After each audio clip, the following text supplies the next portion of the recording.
Hi guys, I hope you all are doing great. और आज मैं पढ़ाई की टंकी पर आप लोगों के लिए लेकर आ गई हूँ फाइनली सोशियोलॉजी एंड सोसाइटी का पार्ट 3। आज है लास्ट पार्ट, इसके बाद ये चैप्टर हो जाएगा खत्म।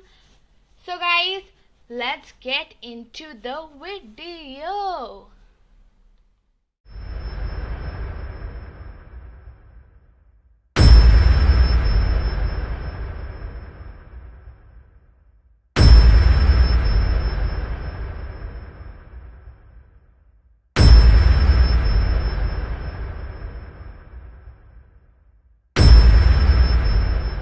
तो गाइस फाइनली यार अब हम पढ़ते हैं पार्ट 3 का सबसे पहला टॉपिक, जो कि है why should we study the beginning and growth of sociology in Europe.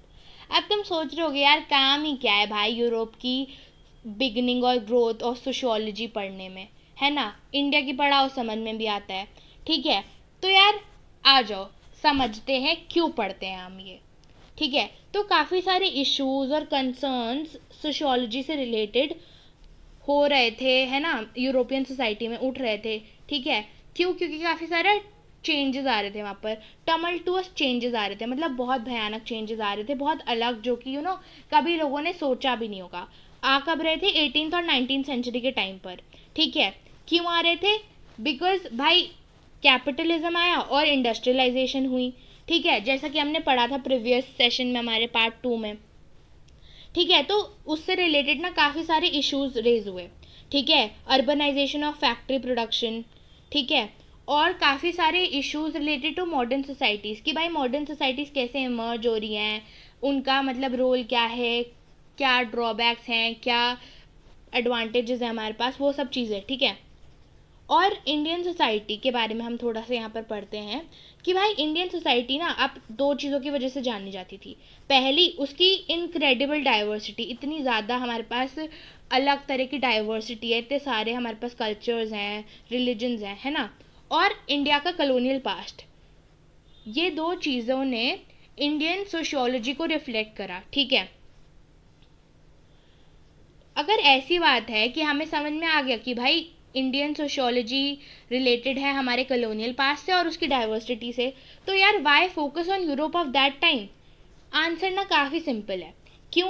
क्योंकि हम लोग ना बहुत ज़्यादा क्लोजली रिलेटेड हैं ब्रिटिशर्स से, यूरोपियन सोसाइटी से, क्योंकि यार उन्होंने काफ़ी सालों तक रूल करा यार हम पे, ठीक है। और जब कॉलोनियलिज्म हो रही थी इंडिया में, और जब हमारे वो आया यूरोप में इंडस्ट्रियलाइजेशन, कैपिटलिज्म, तब इंडिया को भी काफ़ी सारे चेंजेस से गुजरना पड़ा था, है ना। हमारे जो हैंडमेड कॉटन क्लोथ्स थे वो बिकना बंद हो गए थे। क्यों? क्योंकि वहाँ से मशीन मेड गुड्स आ रहे थे जो ज़्यादा चीपर थे, तो लोग भाई उसको ही खरीद रहे थे, उनके तो पैसे बच रहे थे, ठीक है। अब यहाँ पर हम पढ़ते हैं आर के लक्ष्मण का एक ट्रैवलॉग। वो हमें बताता है कि कैसे अलग अलग तरह के एथनिक ग्रुप जो हैं वो एक दूसरे से काफ़ी ज़्यादा सिमिलर हैं, और क्या सिमिलैरिटीज़ वो लोग शेयर करते हैं, और क्या एक जो सिमिलैरिटी है क्या हमें देखने को मिलती है बेसिकली, ठीक है। अब हम एक एग्जांपल लेते हैं। एक तमिल है जो कि एक, उसका जो फेस है वो साउथ इंडियन फेस है, और उसका नाम है राधा कृष्णा गोविंदन, ठीक है। भाई फेस उसका साउथ इंडियन है ही, नाम भी ऐसी है, थोड़ा सा साउथ इंडियन नेम टाइप है, तो कोई भी इंसान होगा वो समझेगा कि भाई ये बंदा तो पक्का साउथ इंडियन है, मद्रास से आया है, ठीक है। तो अगर कोई भी उससे बात करेगा तमिल में तो आपको लगेगा कि भाई वो तमिल में ही जवाब देगा।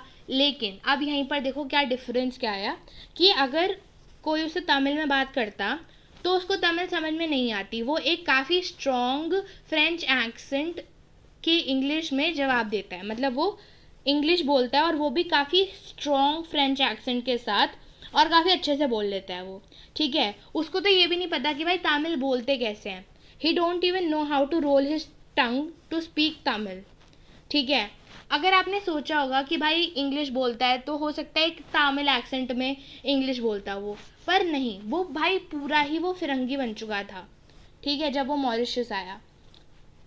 तो ये हमें पता चलता है कि भाई उसका एथनिक ग्रुप जो है, मतलब एथनिसिटी तो बेसिकली उसकी तमिल है ना, लेकिन वो मॉरिशस में रह रहकर इतना ज़्यादा मतलब वो हो गया है, उन की भाषा में, उन्हीं के कल्चर में डेवलप हो गया है कि अब उससे भाई तमिल बोलनी भी नहीं आती, उसको तमिल समझ में भी नहीं आती, और वो बिल्कुल उन्हीं की तरह अंग्रेज़ी बोलता है फ्रेंच एक्सेंट में। ठीक है, अब हम फाइनली पढ़ते हैं the growth of sociology in India. Oh God, finally. ठीक है, जैसा कि आप जानते हो colonialism was an essential part of modern capitalism and industrialisation. भैया देखो, कॉलोनियलिज्म चल रही थी इंडिया में, तभी तो कैपिटलिज्म आया और इंडस्ट्रियलाइजेशन भी आया। ठीक है, अब हमें पढ़ते हैं कि भाई writings of western sociology on Western sociologists on capitalism and other aspects of modern society are there for understanding social changes in India। भाई काफ़ी सारे वेस्टर्न सोशियोलॉजिस्ट कैपिटलिज्म पे और काफ़ी सारे अलग अलग एस्पेक्ट्स पे मॉडर्न सोसाइटी के बात करते थे और समझते थे sociology, social changes in India. ठीक है भाई, जो हमारे सोशल चेंजेस आए हमारी कंट्री में आफ्टर कैपिटलिज्म इन यूरोप, वो लोग वो समझने की कोशिश करते थे। ठीक है, उसमें वो अर्बनाइजेशन का रेफरेंस लेते थे। ठीक है, और कॉलोनियलिज्म ने ना एक चीज़ जताई थी या दिखाई थी, ठीक है, कि industrialisation in India was not necessarily the same as in the west. तो भाई कॉलोनियलिज्म की बात दिखाते थे, बात मानते थे कि जितनी वेस्ट साइड में हुई है ना कॉलोनियलिज्म, सॉरी कैपिटलिज्म, उतनी इंडिया में नहीं हुई। क्यों भाई? क्योंकि यार ऑब्वियसली एक तो हमारी हम किसी के अंडर थे उस टाइम पे। ठीक है, तो हम समझ भी नहीं पा रहे थे उसको इतना अच्छे से, और ना ही हम अपने तरह से उस पे कोई पॉलिसीज़ बना रहे थे। ठीक है, तो मेनली वो सारा काम ब्रिटिशर्स कर रहे थे, और तो और हमें इतनी ज़्यादा नॉलेज भी नहीं थी। हम भाई ब्रिटिशर्स के बारे में जो उन्होंने हमारे पे टैक्स रेवेन्यूज़ लगा रखे हैं उसके बारे में सोचे, या फिर भाई दुनिया भर में क्या चल रहा है उसके बारे में सोचे। तो इस वजह से ना इंडस्ट्रियलाइजेशन इंडिया में बहुत कम हुई थी और वेस्ट साइड में बहुत ज़्यादा। ठीक है, तो यार देखो, अब हम कार्ल मार्क्स भाई साहब का कमेंट पढ़ते हैं। ठीक है, on the impact of east India company brings out the contrast, कि कैसे ईस्ट इंडिया कंपनी जो थी वो एक कॉन्ट्रास्ट लेकर आई पहले के इंडिया में और कॉलोनियलिज्म वाले इंडिया में। ठीक है, क्या हुआ था? कॉटन गुड्स की यहाँ पर हम दोबारा से बात करेंगे, वही पूरी कहानी।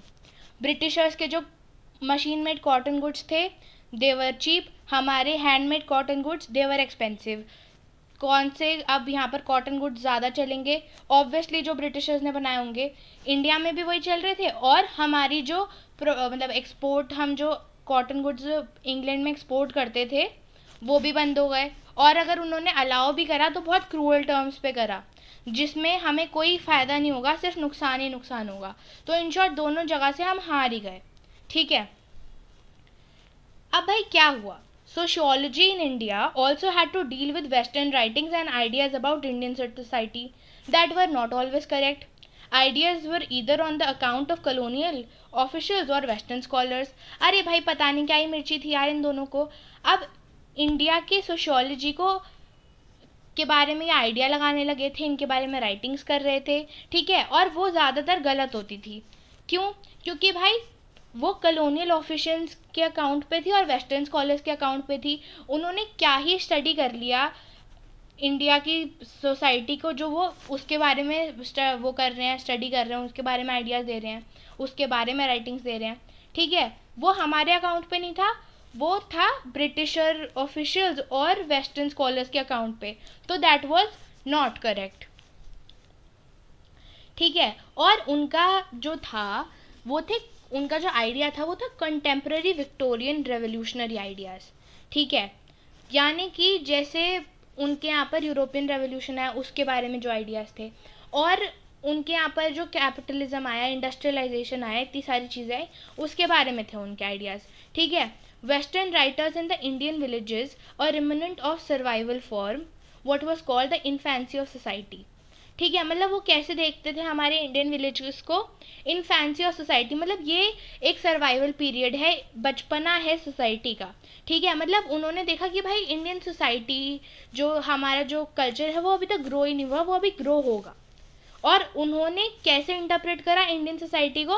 As the past of European society. ठीक है, मतलब उन्होंने कंपेयर करा एक तरह से, आप देख सकते हो यहाँ पर। ठीक है, उन्होंने उसका से स्टडी नहीं दी, उन्होंने तो बेसिकली इंडियन सोसाइटी को यूरोपियन सोसाइटी को कंपेयर करके रख दिया। ठीक है, लेकिन ऐसे स्टडी नहीं होती ना। ये तो वही बात हो गई कि भाई तुम एक बच्चा डांस में अच्छा है, उसको एक टॉपर से कंपेयर कर रहे हो, ये गलत बात है ना। अब तो यहाँ पर भी यही सीन हुआ।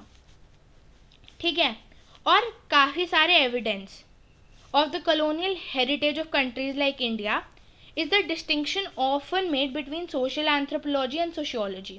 अब भाई देखो, और क्या एक डिफरेंस आया था कि भाई ये जितने भी कॉलोनियल हेरिटेज वाली कंट्रीज थी ना, जितने भी वेस्टर्न कंट्रीज थी, ये क्या करती थी, हमेशा एक डिस्टिंक्शन बना के रखती थी सोशल एंथ्रोपोलॉजी में और सोशियोलॉजी में। भाई मैं बता रही हूँ, तुम इस चैप्टर को, इसमें ये सोशल एंथ्रोपोलॉजी वर्सेस सोशियोलॉजी इतना देखोगे ना, तुम पक जाओगे at the end of the day. क्यों भाई? ये देखो, यहाँ पर ये मिड में भी और लास्ट में भी इसके ऊपर बहुत गहरा डिस्कशन है। सो हम देखते हैं वो। ठीक है, the definition of sociology according to the western book Giddens 2001, एक बुक आई गिडेंस 2001 में। ठीक है, अब वो बताती थी सोशियोलॉजी क्या है, the study of human groups and society giving particular emphasis to the analysis of industrial world. ठीक है, मतलब कि ह्यूमन ग्रुप्स और सोसाइटी की स्टडी जिसमें हम बहुत ज़्यादा इम्पोर्टेंस देंगे एक इंडस्ट्रियल वर्ल्ड को, क्योंकि भाई इंडस्ट्रियलाइजेशन आई तो ऑब्वियसली उनको थोड़ा सा कनेक्ट करना था और समझना था उस चीज़ को अच्छे से, इसलिए उन्होंने सोशियोलॉजी को और इंडस्ट्रियलाइजेशन को थोड़ा सा रिलेट कर दिया। ठीक है, अब हम पढ़ेंगे social anthropology. Social anthropology the study of simple societies of non western and therefore other cultures. ठीक है, ये जो सोशल एंथ्रोपोलॉजी थी ना, ये वेस्टर्न सोसाइटी में आई, तो इस वजह से ना वेस्टर्न सोसाइटी की बहुत ज़्यादा अहमियत है when we talk about social anthropology. ठीक है, वेस्टर्न कंट्रीज जितने भी थी वो सिंपल सोसाइटीज़ थी, मतलब इंडिया जैसी डाइवर्सिटी नहीं थी वहाँ पर। ठीक है, और इंडिया का जो साइज़ है, उसका जो स्ट्रक्चर है, इनफैक्ट उसका जो डाइवर्सिटी है, उससे हमें पता है क्या पता चलता है कि कोई भी दूसरे कल्चर का या फिर दूसरी सोसाइटी से इंसान हमें हमारे नेक्स्ट डोर ही इनकाउंटर हो सकता है। फॉर एग्जाम्पल, आपके पड़ोसी में ही आपको कोई और कल्चर का या फिर किसी और रिलीजन का इंसान मिल सकता है। ठीक है, ये बात कही थी श्रीनिवासन जी ने 1966 में। ओके, अब हमें क्या पढ़ना है कि सोशल एंथ्रोपोलॉजी ना, उसका थोड़ा सा प्रमोशन हो गया इंडिया में। ठीक है, पहले वो सिर्फ लोगों की थिंकिंग पे ध्यान देती थी, जैसे ओल्ड लोग, प्रिमिटिव पीपल, जैसे अनडेवलप्ड ओल्ड लोग हैं, उनकी सोच के बारे में हम ज़्यादा बात करते थे। ठीक है, लेकिन फिर हमने उस स्टडी को थोड़ा सा और डेवलप करा, उसमें फिर हम स्टडी करने लग गए पीजेंट्स को, एथनिक ग्रुप्स को, सोशल क्लास को और बाकी सारे aspects of ancient civilisation and modern industrial societies. India में कोई ज़्यादा गहरा डिस्टिंक्शन नहीं है between social anthropology and sociology. ठीक है, अब हम समझते हैं कि इन दोनों सब्जेक्ट्स के, सोशियोलॉजी और सोशल एंथ्रोपोलॉजी के, क्या मेन कैरेक्टरिस्टिक्स हैं। ठीक है, अब वो बताता है कि एक डिवीज़न दे रहा है बेसिकली आपको, कि जैसे सोशल एंथ्रोपोलॉजी में हम ज़्यादातर सिंपल सोसाइटी, ट्रेडिशनल सोसाइटीज़ को चल रहे हैं जहाँ पर एक ही रिलीजन के या फिर एक ही एथनिसिटी के लोग रह रहे हैं, वर्सेस जहाँ पर एक मॉडर्न सोसाइटी है जहाँ पर काफ़ी सारी डाइवर्सिटी है और बहुत अलग अलग तरह के लोग रह रहे हैं। ठीक है, अब इसका एक एग्जाम्पल हमें और देखने को मिलता है कि जैसे विलेज, इंडिया में विलेजेस भी हैं और मेट्रोपॉलिटन सिटीज़ भी हैं। इसका बेसिकली एक एग्जाम्पल है कि जैसे मॉडर्न और ट्रेडिशनल है, वैसे ही एक विलेज, एक कंट्री में एक विलेज भी है और एक मेट्रोपॉलिटन सिटी भी है। अब हम पढ़ेंगे scope of sociology and its relationship to other social sciences discipline. ठीक है, अब भाई जो स्कोप ऑफ सोशियोलॉजी है ना, वो एक्सट्रीमली वाइड है, वो काफ़ी ज़्यादा मीनिंगफुल इंटरेक्शंस पे फोकस करता है। फॉर एग्जांपल, एक इंडिविजुअल के बीच में, जैसे कि एक शॉपकीपर और एक कस्टमर, एक टीचर और एक स्टूडेंट, एक फ्रेंड, मतलब एक फ्रेंड और उसकी फैमिली, या फिर मेरे फ्रेंड्स और मेरी फैमिली, बेसिकली ऐसा सब कुछ।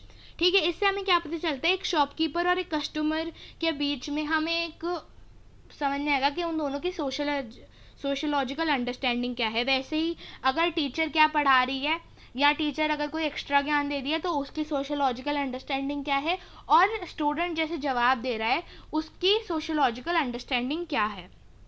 ठीक है, अब वैसे ही ये जो सोशोलॉजी है ये काफ़ी ज़्यादा इश्यूज पे फोकस कर सकता है, जैसे कि अनएम्प्लॉयमेंट हो गया, कास्ट कॉन्फ्लिक्ट हो गया, और ऐसे ही बाकी सारे इश्यूज जैसे जेंडर इनइक्वालिटी हो गया, बहुत सारे इश्यूज हैं।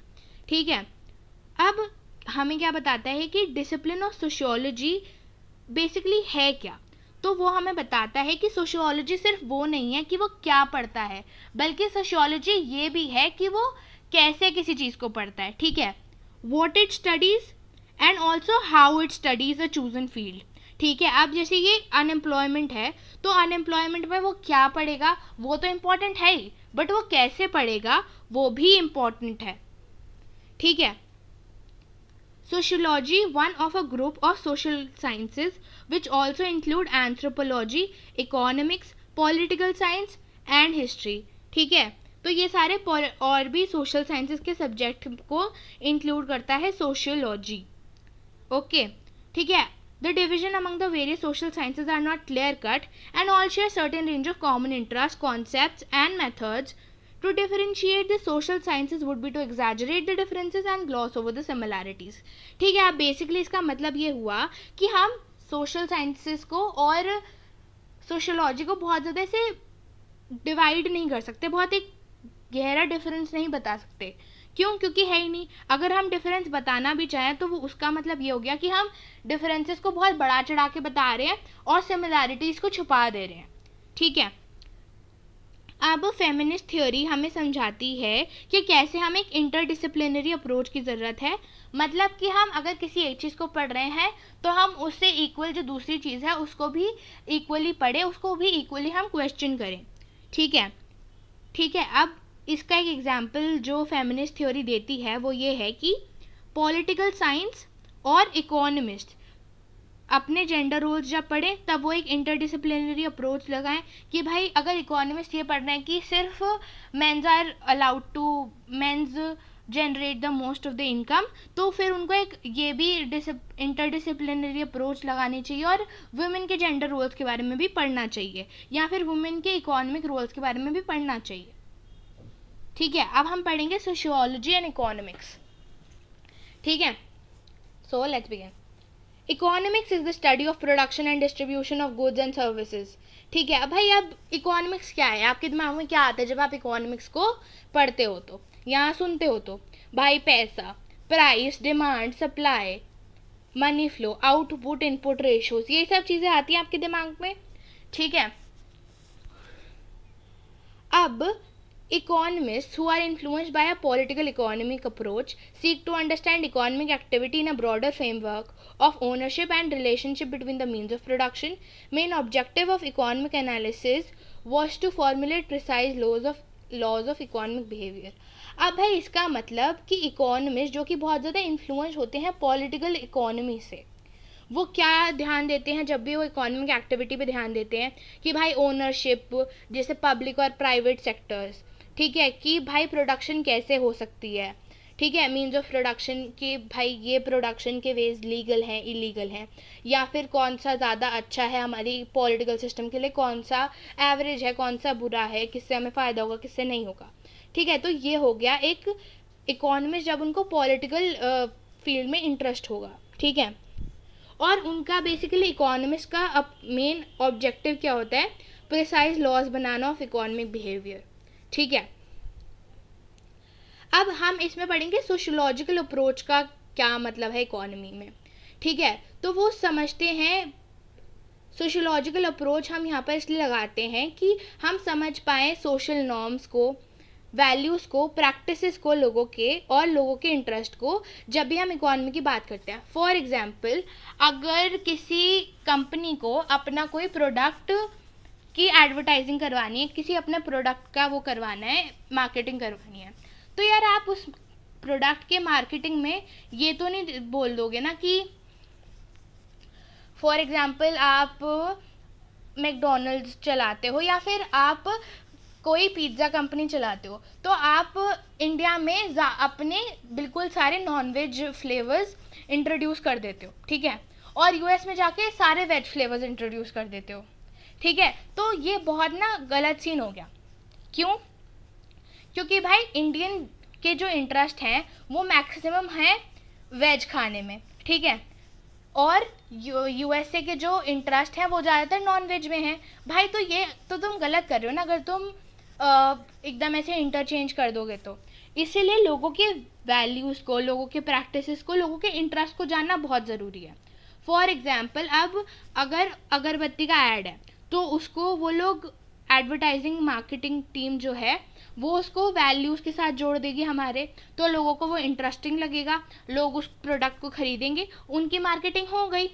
लेकिन उसी तरफ अगर हम इन वैल्यूज़ को और इन प्रैक्टिसेस को लोगों की नहीं जानते होते तो क्या हम उस इतने अच्छे से उस अगरबत्ती की मार्केटिंग, उसकी एडवर्टाइजिंग कर पाते?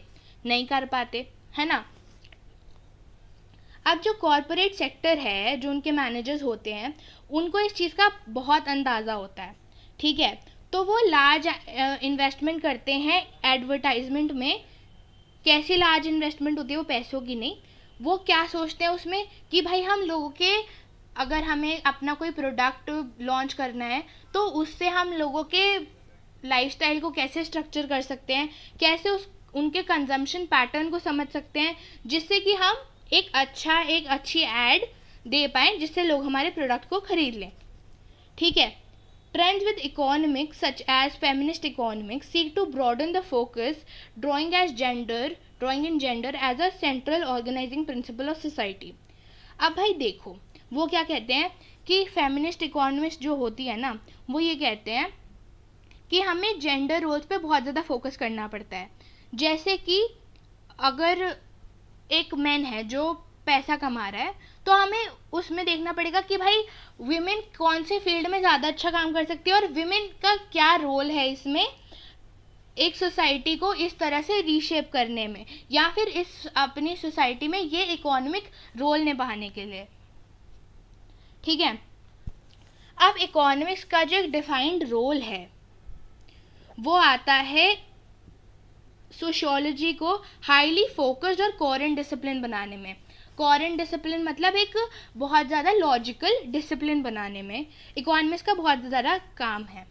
अब सोशियोलॉजिस्ट को ना अक्सर जलन होती है इकोनॉमिस्ट से कि भाई उनकी जो टर्म्स हैं वो इतनी प्रिसाइज्ड कैसे हैं और इनके जो थियोरेटिकल वर्क है वो इतने अच्छे से प्रैक्टिकल सजेशंस कैसे बन जाते हैं।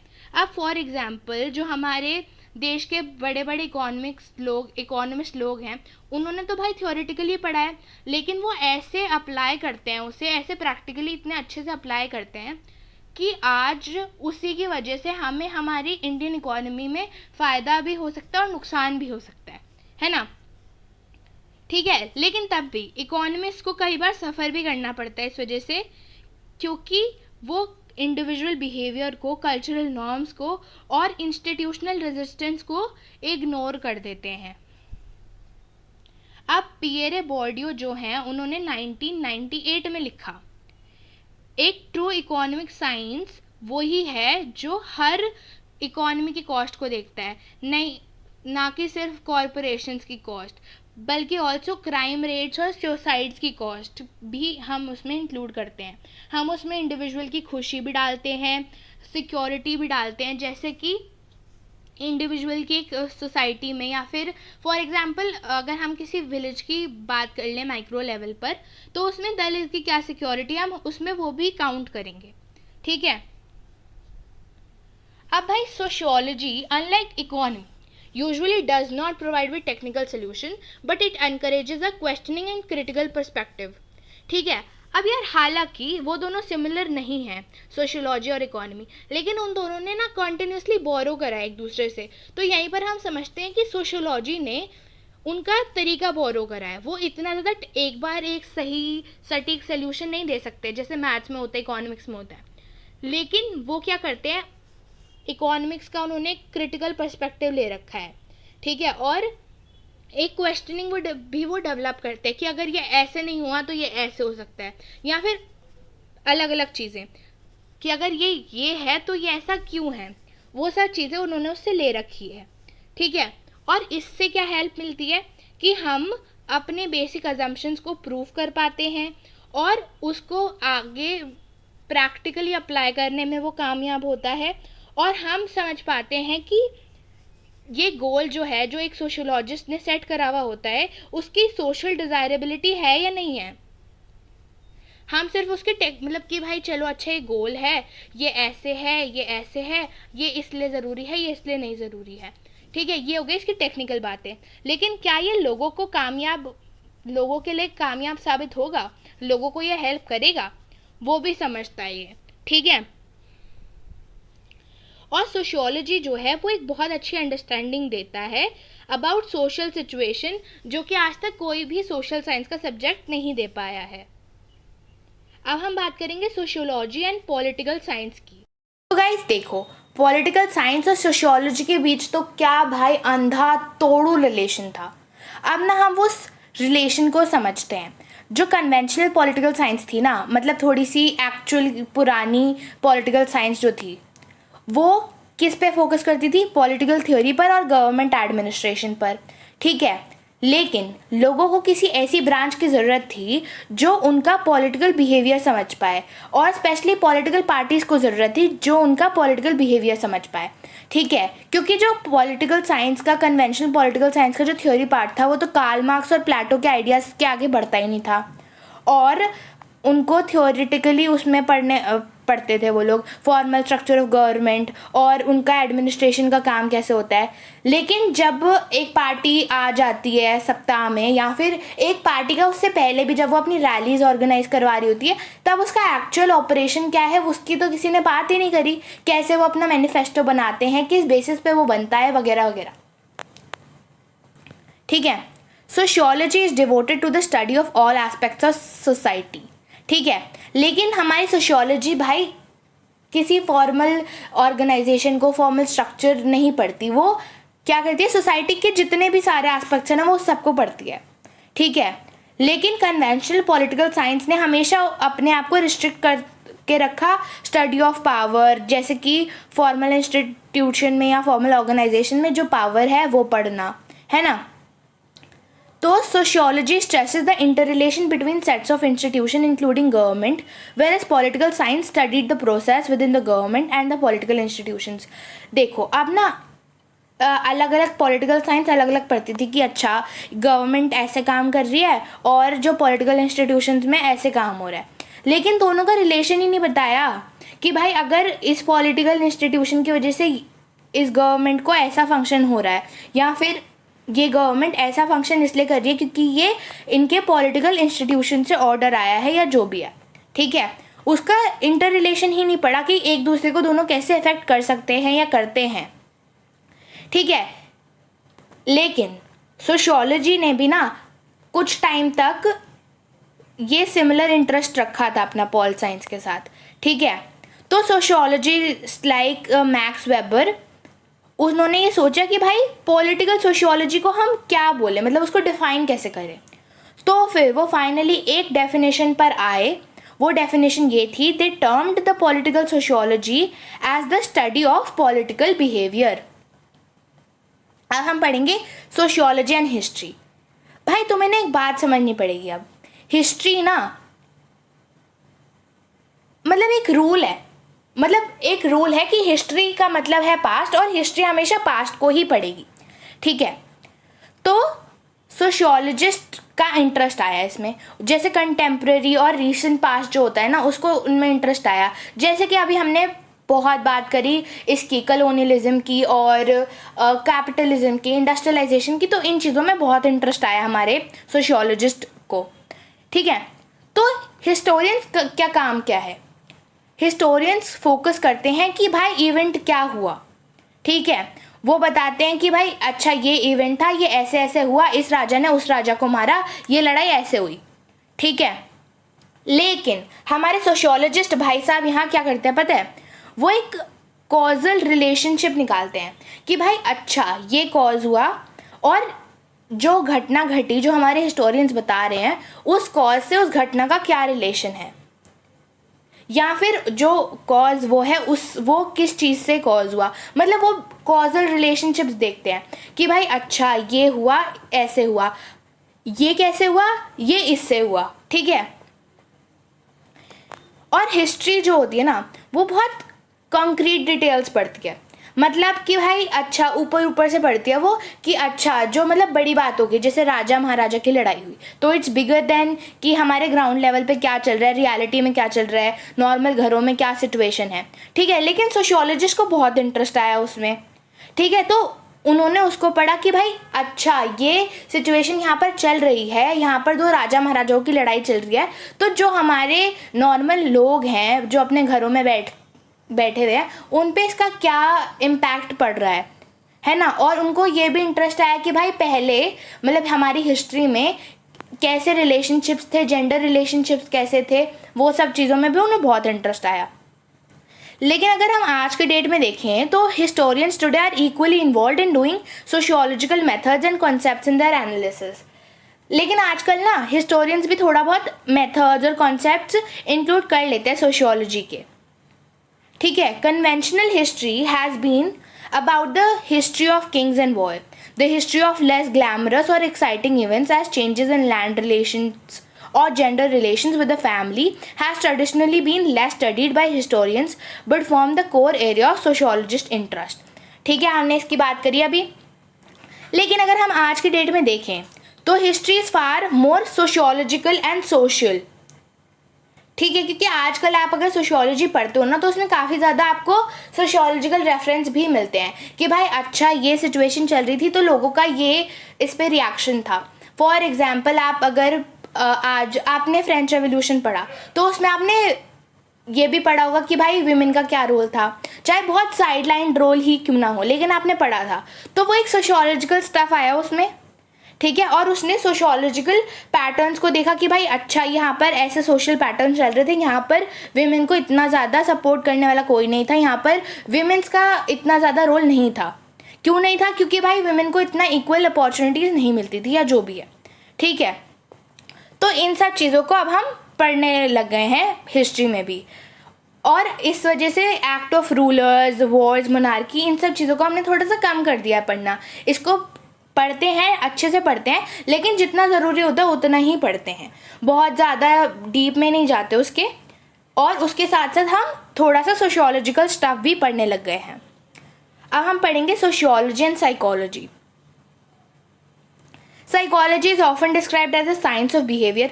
भाई देखो, जिन्होंने भी मेरे साइकोलॉजी के लेक्चर्स देखे हैं तुम्हें पता होगा कि भाई साइकोलॉजी को हम साइंस ऑफ बिहेवियर भी कहते हैं, ठीक है। और उसका जो काम होता है वो एक इंडिविजुअल के पर्सपेक्टिव से होता है, इंडिविजुअल के इंटरेस्ट, उसके इंटेलिजेंस, उसकी लर्निंग, उसकी मोटिवेशन, उसकी मेमोरी, उसका नर्वस सिस्टम, उसका रिएक्शन टाइम, उसके होप्स, उसके फियर्स और बाकी सब कुछ, ठीक है, उसके कॉग्निटिव प्रोसेसेस वगैरह वगैरह।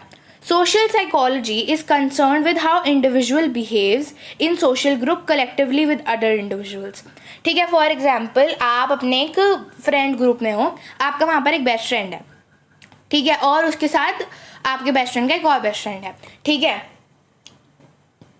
तो वहाँ पर ना आपका एक ऐसा भी है, राइवलरी ग्रुप टाइप भी है, तो यार आप ना उससे सोचोगे कि थोड़ी सी ना कैसे कहासुनी हो गई, ठीक है, मतलब आपके और उस ग्रुप के एक मेंबर की, तो फिर आपका जो बाकी के दोस्त है वो आपका सपोर्ट करेंगे, है ना। तो एक वो चीज़ हो गई, हो सकता है एक्सट्रीम केसेस में थोड़ी बहुत लड़ाई भी हो जाए। तो बेसिकली वो हो गया कि आपने एक सोशल ग्रुप में कलेक्टिवली विद अदर इंडिविजुअल्स कैसे रिएक्ट करा, कि आपके साथ आपके 2-3 दोस्त भी थे और आपने उस सिचुएशन में कैसे रिएक्ट करा, या फिर आपकी तो चलो हो गई लड़ाई, आपके दोस्तों ने कैसे रिएक्ट करा, वो भी उनके लिए एक सोशल साइकोलॉजी हो गई। अब sociology attempts to understand behavior as it is organized in a society. That is the way in which personality is shaped by different aspects of society, for instance economic and political system, their families and kinship, cultural norms and values. अरे यार ये देखो, ये बहुत ज़्यादा ही important point है। अब एक सिंपल सी चीज़ समझो, तुम्हारा किसी भी चीज़ को, फॉर एग्जाम्पल तुम एक फेमिनिस्ट हो, तो तुम्हारे वो फेमिनिस्ट व्यूज़ कैसे बने? तुम्हारे वो फेमिनिस्ट व्यूज़ बने क्योंकि तुम रोज़ अपने इंस्टाग्राम पे ऐसे जेंडर रिलेटेड पोस्ट देखते हो तो तुम्हें रियलाइज़ हुआ कि भाई हाँ, man equals to women, girls equals to boys and वगैरह वगैरह, ठीक है। तो ऐसी चीज़ें तुमने देखी, तुम्हारा ओपिनियन उससे शेप हुआ, तुम्हारी पर्सनैलिटी उससे शेप हुई, ठीक है। तुमने काफ़ी सारे एस्पेक्ट्स देखे, लेकिन हो सकता है कि तुम्हारे आसपास कुछ ऐसे लोग हों जो ये मानते हो कि मैन सुपीरियर होते हैं और वुमेन इन्फीरियर होते हैं, ठीक है। लेकिन अब ये गलत है या सही है, ये इट्स नॉट अबाउट दैट। लेकिन उनके ये व्यूज़ जो बने वो कैसे बने, क्योंकि उनका जो उन्होंने जो देखा, उन्होंने जो सीखा वो इस तरह से ही शेप्ड था। उनकी फैमिली ने उनको ऐसे ही वैल्यूज़ दिए, उनके घर पर ऐसे ही कल्चरल नॉर्म्स थे, ठीक है। अब हम एक देखते हैं दुर्खाइम की एक स्टोरी जो उसने लिखी थी, उसकी एक स्टडी बेसिकली। तो दुर्खाइम उन्होंने क्या बोला, क्लियर स्कोप ऑफ सोशियोलॉजी उन्होंने बताया, ठीक है। फॉर एग्जाम्पल अगर कोई इंसान सुसाइड करता है या फिर ट्राई करता है सुसाइड करने की, तो भाई क्या होता है, उसका सोशल कैरेक्टरिस्टिक बताएगा। जैसे कि अगर कल को कोई बंदा आईआईटी में फेल हो जाता है 2-3 बार, ठीक है, तो भाई उसके यहाँ पर ना सोशल प्रेशर आएगा, ठीक है। उसके पेरेंट्स उसे बोलेंगे तो भाई किसी काम का नहीं है, उसके दोस्त उसको चढ़ाएंगे, बहुत ज़्यादा कॉम्पिटिटिवनेस होगी, बहुत ज़्यादा पीयर प्रेशर होगा, और इन शॉर्ट वो इंसान बहुत ज़्यादा स्ट्रेस्ड होगा, परेशान होगा, डिप्रेशन में होगा। तो यार उसको इस चीज़ से बहुत ज़्यादा फ़र्क पड़ रहा है। दैट मीन्स वो इसका सोशल कैरेक्टरिस्टिक है कि भाई लोग जो उसे बोल रहे हैं, लोग जो उसे नीचा दिखा रहे हैं, उससे बहुत फ़र्क पड़ रहा है। गाइस फाइनली अब हम आ चुके हैं सोशियोलॉजी एंड सोशल एंथ्रोपोलॉजी, यानी कि इस चैप्टर के लास्ट टॉपिक पर। तो जल्दी से इस चैप्टर को करते हैं ख़त्म with doing our last topic. अब देखो, anthropology in most countries incorporate archaeology, physical anthropology and cultural history, ठीक है। सोशल एंथ्रोपोलॉजी और कल्चरल हिस्ट्री एंथ्रोपोलॉजी काफ़ी हद तक सिमिलर चीज़ें थी, काफ़ी क्लोज थी एक दूसरे से in the study of sociology, ठीक है। और सोशियोलॉजी जो थी वो पढ़ती थी मॉडर्न और कॉम्प्लेक्स सोसाइटीज़ को, वाइल सोशल एंथ्रोपोलॉजी हमेशा सिंपल सोसाइटीज़ की स्टडी करती थी, ठीक है। सोशल एंथ्रोपोलॉजी वेस्ट साइड में डेवलप हुई और वेस्टर्न ट्रेंड एंथ्रोपोलॉजिस्ट हमारी नॉन वेस्टर्न सोसाइटीज़ को जब पढ़ने आए तो उन्हें वो काफ़ी एग्जॉटिक, बारबरिक और अनसिविलाइज्ड लगी। ऐसा क्यों? क्योंकि यार देखो, हमारे यहाँ थी डाइवर्सिटी बहुत अलग तरह की, ठीक है। अलग अलग कल्चर्स थे, अलग अलग रिलीजन्स थे, तो काफ़ी जाहिर सी बात है कल्चरल क्लैशेस, रिलीजियस क्लैशेस और स्टेटस के क्लैशेस बहुत ज़्यादा कॉमन हो गए थे। तो इसलिए लगा कि भाई ये तो बहुत ज़्यादा वॉयलेंट है और अनसिविलाइज्ड बिहेवियर है। लेकिन जब हमने इसको सोशियोलॉजी में स्टडी करा तब हम समझ पाए कि ये हमारी सोसाइटी ऐसी क्यों है, ये इसकी डाइवर्सिटी की वजह से है, राइट। देखो, in practice they were constantly comparing the modern societies and the western societies, ठीक है। उन्होंने वेस्टर्न सोसाइटीज़ को एक बेंचमार्क बना लिया था कि भाई वेस्टर्न सोसाइटीज़ जैसी ही सोसाइटीज़ एग्जिस्ट कर सकती हैं, ठीक है। और काफ़ी सारे चेंजेस जिसने सोशियोलॉजी को और सोशल एंथ्रोपोलॉजी को रीडिफाइन कर दिया, ठीक है। As we saw, modernity as we saw led to the process where the smallest village was impacted by global processes. भाई देखो, अगर एक कॉटन मैन्युफैक्चरिंग मिल है एक गांव में, ठीक है, वहाँ पर काफ़ी लोग काम करते हैं। लेकिन जब कैपिटलिज्म आया उसमें यूरोप में, तो भाई उनका रोज़मर्रा की रोटी भी छिन गई ना, तो उनको काफ़ी अच्छा खासा इम्पैक्ट हुआ एक ग्लोबल प्रोसेस से, चाहे वो कितना भी एक छोटा सा विलेज ही क्यों ना हो।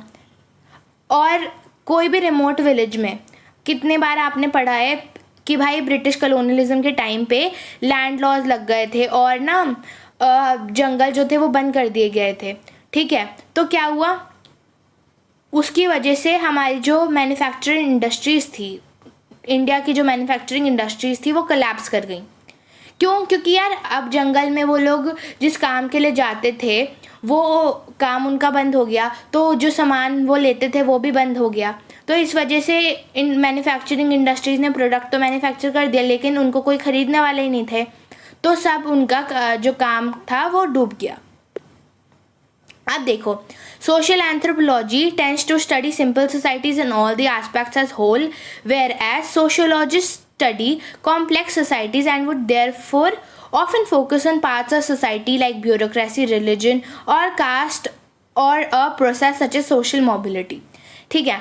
Social anthropology, which is characterized by long field work, tradition living in the community, studied and using ethnographic research methods. भाई देखो, सोशल एंथ्रोपोलॉजी पता है कैसे स्टडी करता है भाई. उनका ना लॉन्ग फील्ड वर्क होता है. वो उसका ट्रेडिशन देखते हैं कि वो कैसे रहते थे, किस कम्युनिटी में वो रहते थे, उसकी कम्युनिटी की स्टडी करते हैं और एथनोग्राफिक रिसर्च मेथड यूज़ करते हैं कि भाई अच्छा वो कहाँ, उनका एथनिसिटी क्या है ना, और वो कहाँ रहते हैं वगैरह वगैरह वगैरह. ठीक है. और सोशियोलॉजिस्ट रिलाई करते हैं सर्वेस पर और वो क्वांटिटेटिव डाटा यूज़ करते हैं, स्टैटिस्टिक्स यूज़ करते हैं और क्वेश्चनेयर बना के क्वेश्चनेयर मोड यूज़ करते हैं. ठीक है. लेकिन उसमें सोशल एंथ्रोपोलॉजी से हमारा सोशियोलॉजिस्ट का तरीका थोड़ा सा अलग है. अब इंडियन सोशियोलॉजिस्ट जो हैं वो क्या करते हैं, वो इंडिया की सोसाइटी को स्टडी करते हैं, चाहे वो उस सोसाइटी का, उस कल्चर का पार्ट हो या ना हो. ठीक है. तो उनके लिए भी थोड़ा सा डिफ़िकल्ट होता होगा ना उससे डील करना. लेकिन क्या होता है, ये चीज़ हमारी कॉम्प्लेक्स सोसाइटीज़ में बहुत ज़्यादा ज़रूरी होती हैं. ठीक है. It could also be dealing with both complex differentiated societies of urban modern India as well as the study of tribes in holistic fashion. अब देखो, यही काम होता है ना सोशियोलॉजिस्ट का. हमने ये सबसे पहले वीडियो में भी डिस्कस करा था इस चैप्टर की कि भाई देखो, आप एक अच्छी खासी अल्ट्रा मॉडर्न सोसाइटी से बिलोंग करते हो, अर्बन मॉडर्न सोसाइटी है आपकी, लेकिन आप जिसकी स्टडी करने जा रहे हो वो तो एक ट्राइब्स हैं. ठीक है. तो ऐसे ना उन्होंने काफ़ी ज़्यादा डिफरेंशिएटेड सोसाइटीज़ हैं, कॉम्प्लेक्स डिफरेंशिएटेड सोसाइटीज़ हैं जिसको वो डील करते हैं. ठीक है. अब काफ़ी हद तक ये ना डर था लोगों के मन में कि भाई जैसे अब सिंपल सोसाइटीज़ का डिक्लाइन हो रहा है, मॉडर्न सोसाइटीज़ एमर्ज कर रही हैं जहाँ पर डाइवर्सिटी है, तो वहाँ पर social anthropology would lose its significance और उसको सोशियोलॉजी के साथ मर्ज कर दिया जाएगा. ठीक है. लेकिन काफ़ी फ्रूटफुल चेंजेस हुए between these two disciplines and today often methods and techniques are drawn from both. There have been anthropological studies of the state and globalisation which are very different from the traditional matter of social anthropology. Sociology has been using quantitative and qualitative techniques of micro and macro approaches for studying the complexities of modern societies. अब देखो, दोनों ना एक दूसरे से अच्छे से दोस्ती हो गई है और दोनों एक दूसरे से ना अपने पेन पेंसिल बोरो वगैरह कर रहे हैं, I mean अपनी नॉलेज बोरो कर रहे हैं. तो देखो यहाँ पर क्या हो रहा है कि अब सोशियोलॉजी जो है वो अपने क्वांटिटेटिव मेथड्स ले रही है, सोशल एंथ्रोपोलॉजी के क्वालिटेटिव और मेथड्स ले रही है to study micro and macro societies, है ना. जैसे आपकी कोई मॉडर्न सोसाइटी में वहाँ पर कोई छोटी सी जगह है तो उनको एक माइक्रो अप्रोच की ज़रूरत है, तो वो क्या करेंगी, वो सोशियोलॉजी की ये माइक्रो अप्रोच वाली टेक्निक लेगी. और वैसे अगर एंथ्रोपोलॉजी, सोशल एंथ्रोपोलॉजी क्या कर रही है, वो अब अपने आप में थोड़े से चेंजेस ला रही है और क्या कर रही है, स्टेट और ग्लोबलाइजेशन को भी अलग अलग तरह से स्टडी कर रही है. क्योंकि यार देखो, सिंपल सोसाइटीज़ में भी क्या हो रहा है, वहाँ पर भी स्टेट्स तो हैं, वहाँ पर भी ग्लोबलाइजेशन है, तो उनको वो पढ़ने में हेल्प कर रही है सोशल एंथ्रोपोलॉजी. और वो क्यों कर पा रही है, क्योंकि उसने थोड़े से चीज़ें, थोड़े से टेक्निक्स बोरो करे हैं फ्रॉम सोशियोलॉजी. तो गाइज फाइनली इसी के साथ हमारा चैप्टर होता है ख़त्म. तो गाइस चैप्टर हो चुका है ख़त्म सारे रीति रिवाजों के साथ, और अब मैं आपसे मिलूंगी अगली वीडियो में. तब तक के लिए stay tune to my channel, और हाँ, लाइक शेयर और सब्सक्राइब करना तो बिल्कुल मत भूलना. और अगर वीडियो अच्छी लगी हो तो कमेंट में प्लीज़ बता देना. सो बाय गाइस.